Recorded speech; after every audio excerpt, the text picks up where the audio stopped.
Welcome and merry holidays. I had a lovely little idea for what I could do for Christmas because, to be honest, I'm not like a super Christmassy person. I got some cool fabric from some friends a few years ago. I have two friends, Abby and John, that work at a quilt shop in a small town in Utah called Panguitch. It's like right between Bryce Canyon and Zion. I was visiting them for like the first time a couple of years ago, and I came across this like amazing Christmas fabric. I like to call it a sad Christmas cat fabric. So they're all just like the saddest Christmas cats. It's a collection. I don't know who it's by, but they're just so cute and sad, and like, I'm not even kidding, it just keeps getting better.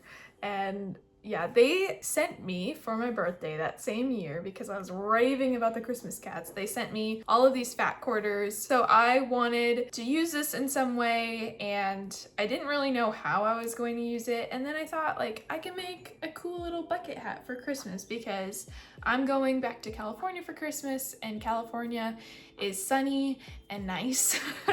So I wanted to have a nice sunny hat because I've gotten extremely pale and I'm probably gonna get sunburned. So might as well have a cool little Christmas cat hat. First, I have the pattern here, which, by the way, I printed out and it was just like one strip of papers. I also found out that I have a size large head. I would say that it's because I'm in grad school and it's because I'm really smart and there's just like so much information there that it just like keeps growing.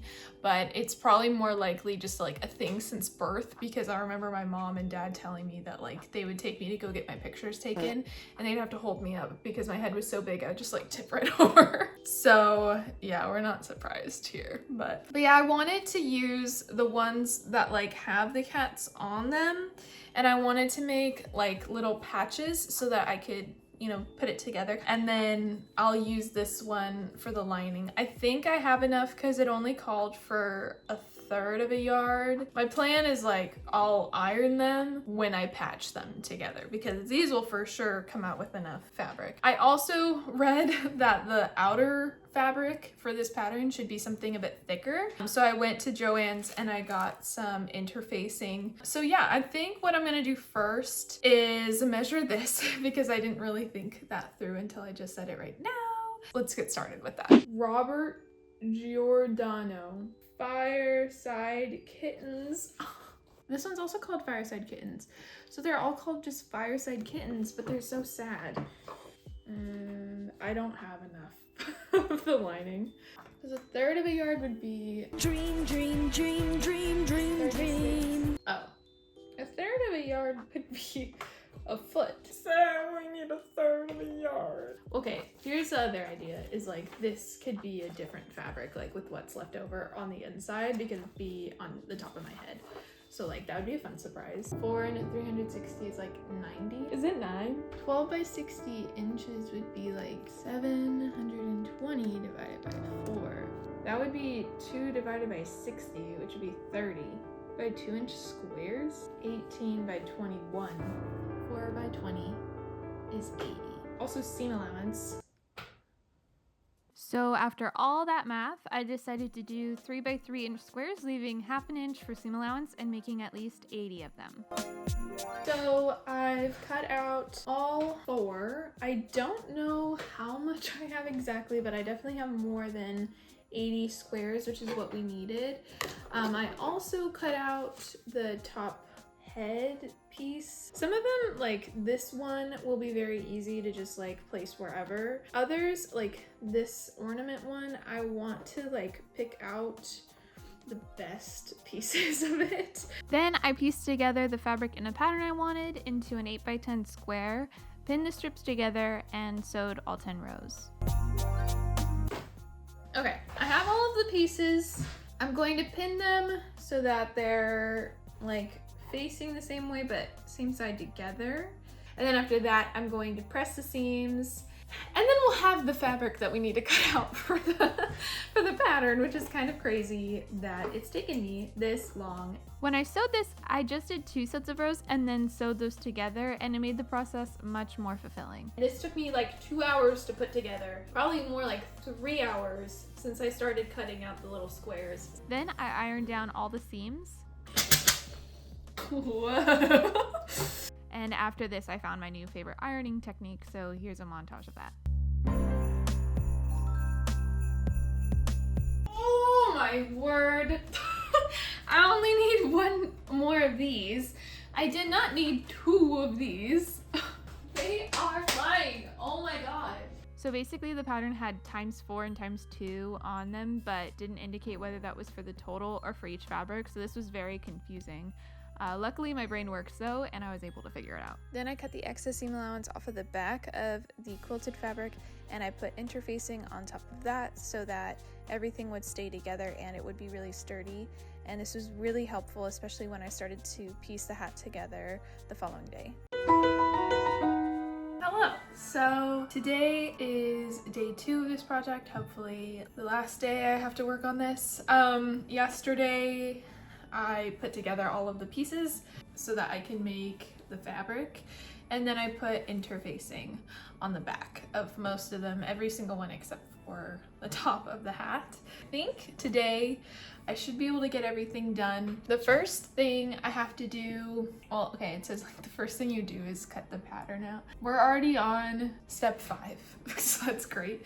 So the first step is to secure the side pattern piece with pins and stitch together. And then after that, I have to do the brim, and I have to sew both sides of the brim, outsides facing together, and I'm gonna be sewing along these edges here. So I'm gonna do those 2 steps really quick because they're pretty easy, and I'm gonna do that again both to the lining and to the outer pieces. A few moments later. So I just sewed all of those pieces. We need to press the seams, and then comes a really complicated part with like the hat and having to fold it, the top of the hat, and having to fold it into like a quarter and make darts. I will be back for that step. So we're gonna take the 2 circle pieces, and it says that you fold them into 4 parts and make 4 small equal cut marks on the circle's folded edges.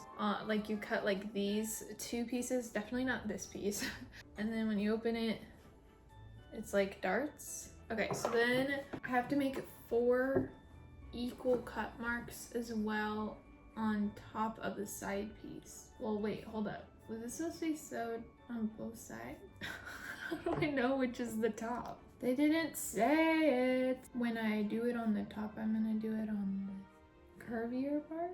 Was I supposed to sew both sides? It didn't say that. Miss Ma'am, we never sewed the side piece closed. Alright, I did it, and I pressed the seams, and I have all the darts on these. So now I guess I have to just like cut darts onto these so that it lines up. So we have to secure them together with pins, making sure that all the cut marks match together with each other.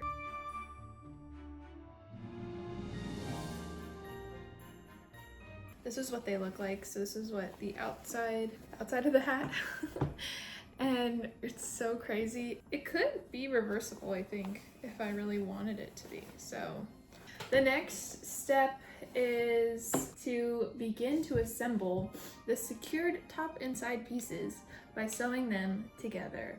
Was I supposed to cut the top and the side? Okay, so I did that step. I don't know why they had that as 2 separate steps.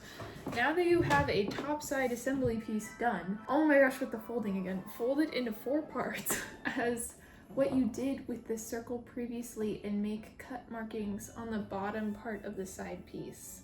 So they're thinking that this is just like one big circle. Miss Bam, it is not really a circle shape right now. I'm gonna just cut it. Fold the brim piece into 4 parts and make cut marks on the inner curve of the brim's folded edges.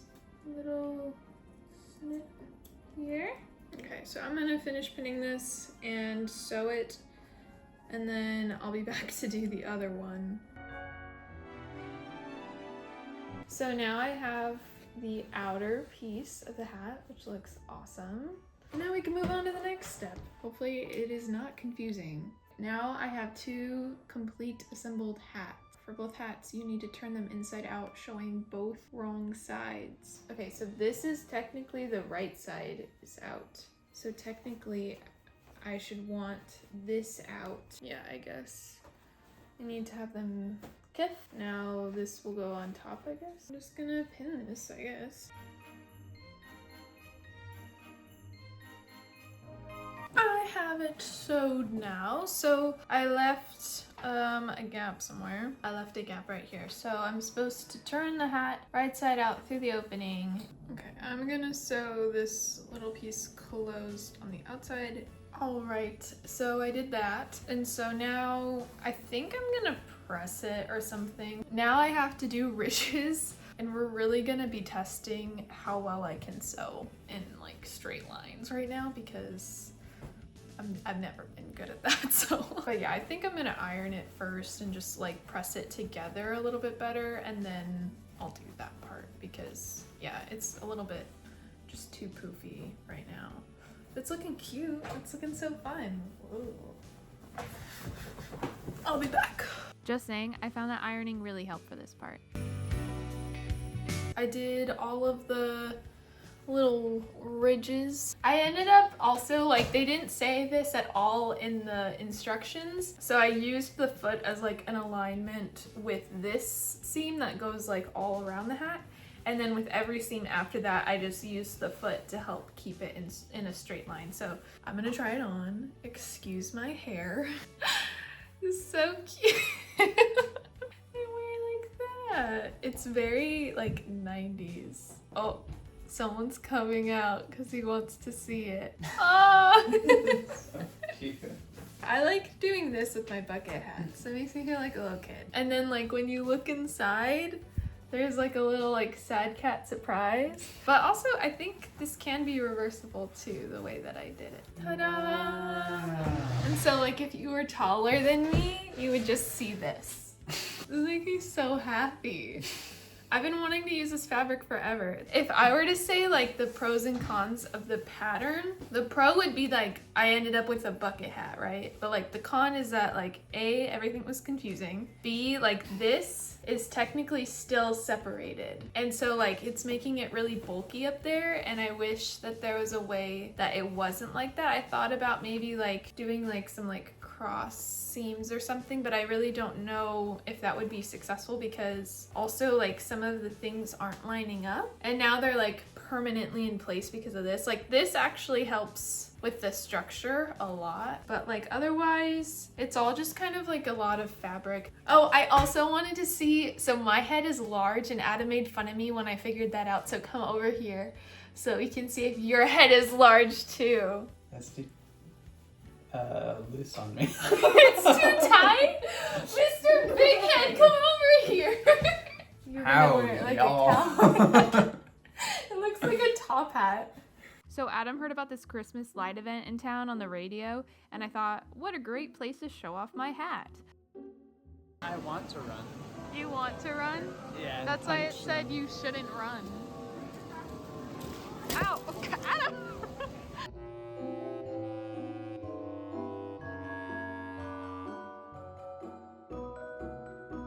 Besides seeing many beautiful lights, there was also promise of the world's largest inflatable snowman, which we had a hard time finding until...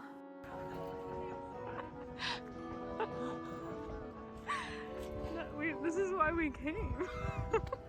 Okay, so we asked the lady that was at the front, and she basically said that someone came like 3 days after they opened and stabbed him in the middle of the night. And they found out the next day, and they're like all heartbroken and stuff. But it's like insane, like such a Eugene thing to do. Like someone just come and stab someone in the middle of the night. They said he was 74 feet tall, so I thought that he was like the size of like a Douglas fir. So put the size of a Douglas fir here, and then the size of like a snowman, and we'll see who's right. Adam thinks that he was the size of a 2-story home. Apparently I was wrong. If like he was actually as big as they say he was, but I don't know. I think I was right. I don't know how big 74 feet is. I haven't looked it up yet. We just heard this story. Yeah. This is my hat. It's a DIY hat, and I really like it. And no one else in the world has a sad cat hat but me. Woo! If you like this video, give it a thumbs up. I will see you next time. Bye.